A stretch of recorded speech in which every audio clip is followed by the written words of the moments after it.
Gimana kita ngelawan perasaan kita kalau lagi diuji? Gimana cara kita bersabar? Karena iman dan sabar itu bisa dibilang satu paket. Nggak disebut orang beriman kalau nggak sabar. Dan insya Allah orang yang sabar itu adalah ciri-ciri orang beriman. Nggak mungkin disebut orang beriman kalau nggak sabar. Kita pikir memang iman itu hanya ucapan.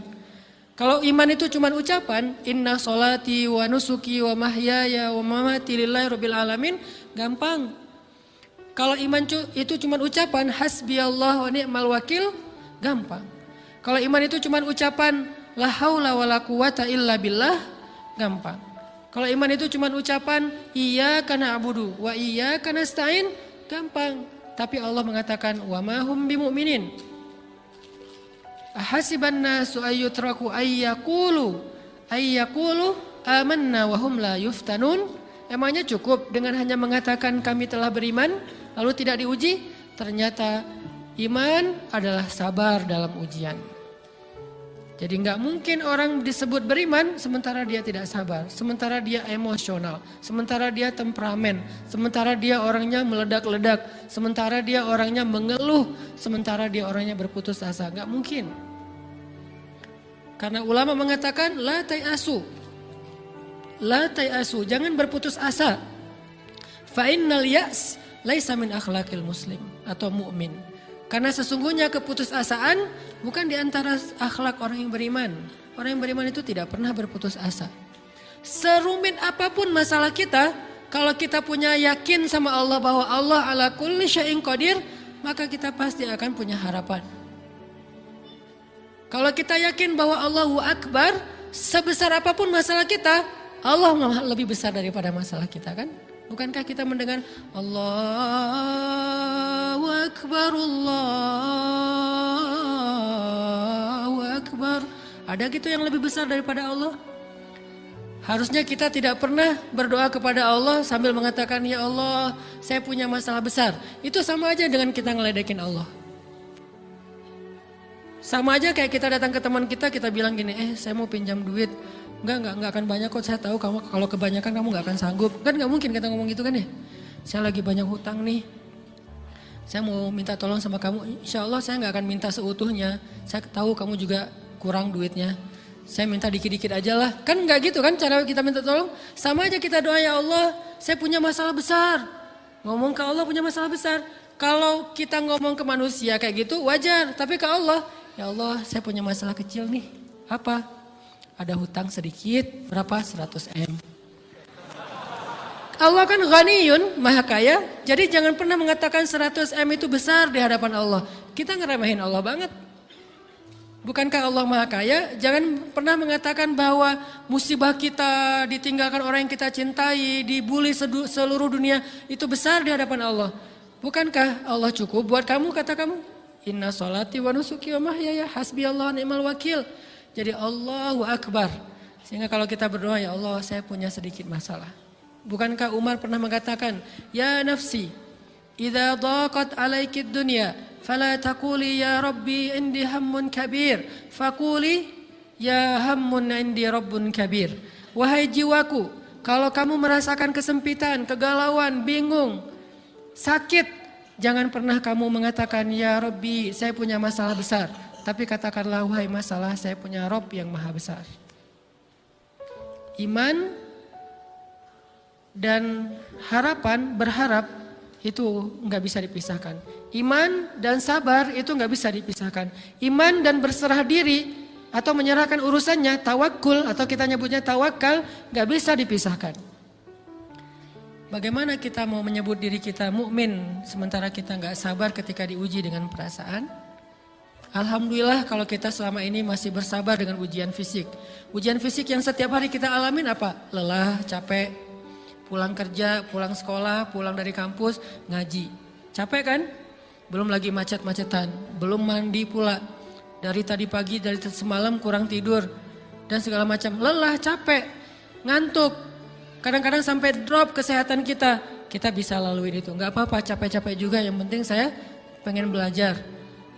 Jalan nih jauh-jauh, ada yang dari Sumedang, ada yang dari Lembang, ada yang dari Banjaran, dari mana-mana datang pengen ngaji. jarak jauh nggak apa-apa, macet nggak apa-apa, lelah nggak apa-apa, habis duit nggak masalah. Tapi sampai di sini kesenggol dikit aja sama teman kita dalam ucapan mungkin, dalam ekspresi kadang-kadang kita senyumin gak dibalas senyum. Atau mungkin hal-hal sepele itu bikin seolah-olah amal kita yang udah habis-habisan tadi jadi berkurang sampai habis pahalanya. Ujian perasaan. Kadang-kadang datang ke sini nggak ada rasa tidak nyaman sedikit mungkin dengan teman kita atau dengan orang yang di sebelah kita. Akhirnya kita merasa tersinggung, akhirnya kayak jadi berlebih-lebihan di tangga, di pintu, pas keluar, di tempat wudhu, di mana. Hal sepele sebetulnya, tapi mengganggunya bukan fisik kita. Yang terganggu bukan harta kita, tapi yang terganggu perasaan kita nih, rasa nyaman kita yang terganggu.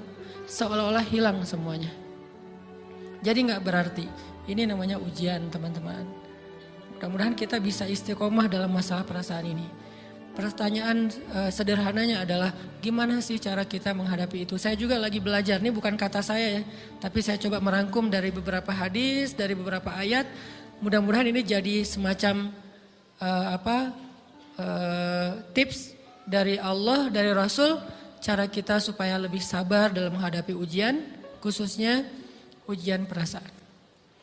Pertama, saya mengambil dari hadis riwayat yang diriwayatkan dari Abu Hurairah, hadis Hasan. Nabi SAW mengatakan, "Ma yazalul bala'u bil mu'mini wal mu'minati fi nafsihi wa waladihi wa malihi hatta yalqallaha ta'ala wa ma 'alaihi khati'ah." Tidaklah seseorang selesai diuji, baik dia laki-laki orang yang beriman atau perempuan yang beriman, baik itu ujiannya terjadi pada dirinya atau melalui anaknya atau melalui hartanya. Artinya ujian harta, ujian fisik, ujian perasaan. Sampai dia bertemu dengan Allah dan dia tidak punya dosa. Apa maksud dari hadis ini? Ujian itu tidak akan berakhir kecuali kalau dosa kita sudah habis. Allah akan menguji kita terus untuk membersihkan diri kita dari dosa. Sehingga yang harus kita coba bangun awareness dalam diri kita kalau lagi diuji, Allah pengen membersihkan dosa saya nih. Sehingga kita ridho dengan ujian, bukan ikhlas ya. Kalau ikhlas ibadah, kalau ujian ridho, rela. Saya ridho ya Allah walaupun ini berat. Saya ridho ya Allah walaupun saya berharap Engkau beri jalan keluar. Saya ridho ya Allah walaupun saya berharap ditolong oleh Allah. Tapi tetap ridho diberikan ujian itu. Sambil berdoa diberikan jalan keluar, ditolong, diberikan keajaiban. Cuman gak mau mengeluh. Dan berdoa meminta jalan keluar bukan mengeluh, itu ibadah. Berdoa itu ibadah dalam Islam. Sehingga Allah suka banget sama hamba yang berdoa. Allah suka dengan hamba yang curhat. Nabi itu kalau lagi curhat, doanya aja bisa berjam-jam cuma doa doang tuh. Kayak hadis Aisyah pas lagi cemburu malam-malam kan. Aisyah lagi tidur, ini jatah malamnya Aisyah. Tiba-tiba dia nyari-nyari raba-raba, Nabi gak ada, dicari di kamar mandi gak ada. Biasanya Nabi sholat di sebelah Aisyah. Wah curiga nih, jangan-jangan ke rumah si Fulan. Dicari ke rumahnya, ditelepon gak aktif, mungkin lagi dicas, datang ke rumahnya. Ketuk pintu. Hafsah, Nabi di rumah kamu enggak? Enggak Aisyah, beneran. Cari ke rumah Sofia. Sofia, Nabi di sini enggak? Enggak, beneran. Cari ke rumah Maria. Maria di sini enggak Nabi? Enggak. Kemana ya Nabi? Rumah istri-istri yang lain enggak ada.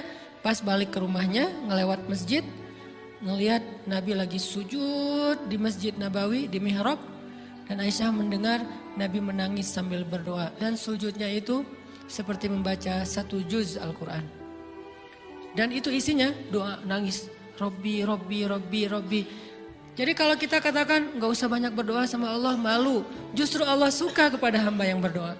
Justru sebaliknya kalau kita jarang berdoa atau enggan berdoa, buat Allah itu orang sombong. Allah gak suka hamba kayak gitu. Kamu gak butuh saya, sama kayak kita lagi ada masalah, punya teman yang punya kelebihan harta, terus kita kayak bingung gitu nyari kesana kemari pinjaman, dia gak dikasih tahu. Pas dia tahu dari orang lain, dia ngomong apa? Kamu gak nganggap saya ya? Emangnya saya bukan teman kamu? Kok kamu punya masalah keuangan tapi saya gak dikasih tahu, malah saya tahunya dari orang lain? Tersinggung kan? Kalau teman kita aja tersinggung, apalagi Allah. Kamu punya masalah kok gak ngomong ke saya, wahai hambaku? Bukan berarti Allah gak tahu, Allah tahu, cuman Allah Berhak, bukan ingin ya, berhak untuk dilibatkan. Allah berhak untuk dicurhatin. Allah berhak untuk dijadikan tempat kita untuk habis-habisan menangis dan melampiaskan masalah kita kepada Allah dalam bentuk curhat-curhat dan doa. Sehingga kalau kita berdoa, ya Rabbi, Allah langsung inni qarib, mendekat Allah kepada kita. Jadi teman-teman yang dirahmati Allah, kalau kita punya masalah, kita coba bangun awareness, oh Allah pengen membersihkan dosa-dosa saya nih. Terus kita berdoa, ya Allah bantu saya, ya Allah tolonglah saya, istighfar.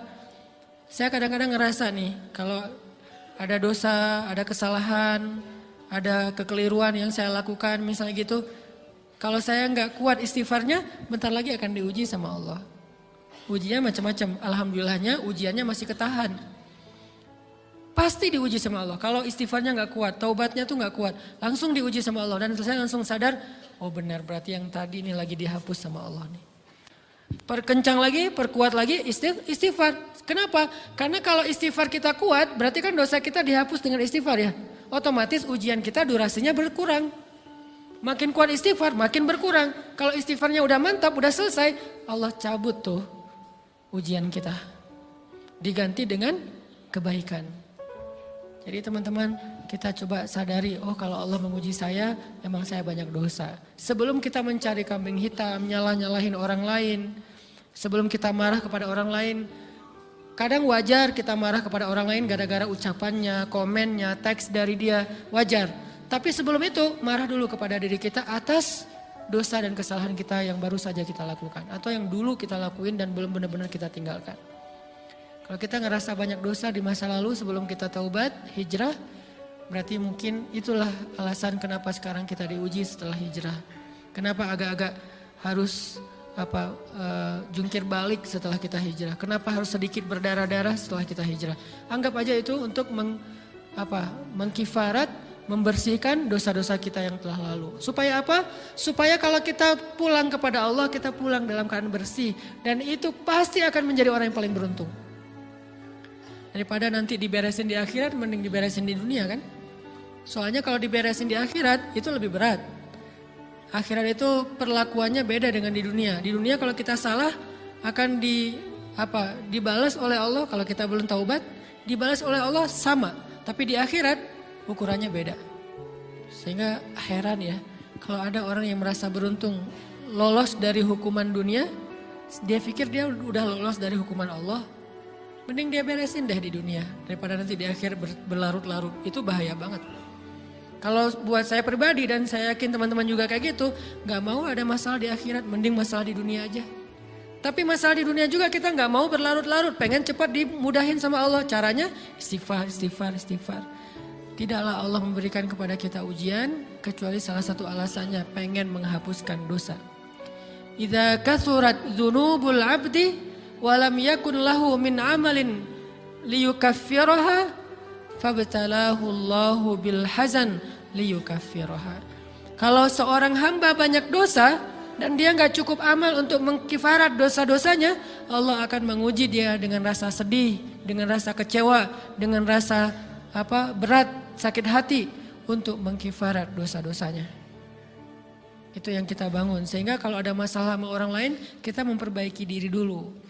Bukan sibuk dengan kesalahan dia terus menerus yang gak mau kita maafin. Misalnya ada teman kita nih, jadi clash sama kita. Hal pertama yang kita bangun, astagfirullahaladzim saya banyak dosa nih. Tapi kan yang salah dia, ya tapi mungkin dia nggak akan mengatakan kalimat itu, nggak akan bersikap kayak gitu kalau kita nggak punya dosa. Allah sengaja mengutus dia untuk menguji kita lewat kata-katanya, lewat perilakunya, karena kita punya dosa. Jadi penyebab pertama diuji itu bukan teman kita yang salah, itu penyebab kedua. Memang dia salah dan itu harus kita akui, realistis lah. Dia salah, dia nggak pas, dia nggak bijak, dia apa. Oke, tapi yang mentakdirkan dia salah kepada kita, Allah Subhanahu Wa Taala. Kenapa Allah takdirkan gitu? Karena kita masih punya banyak dosa.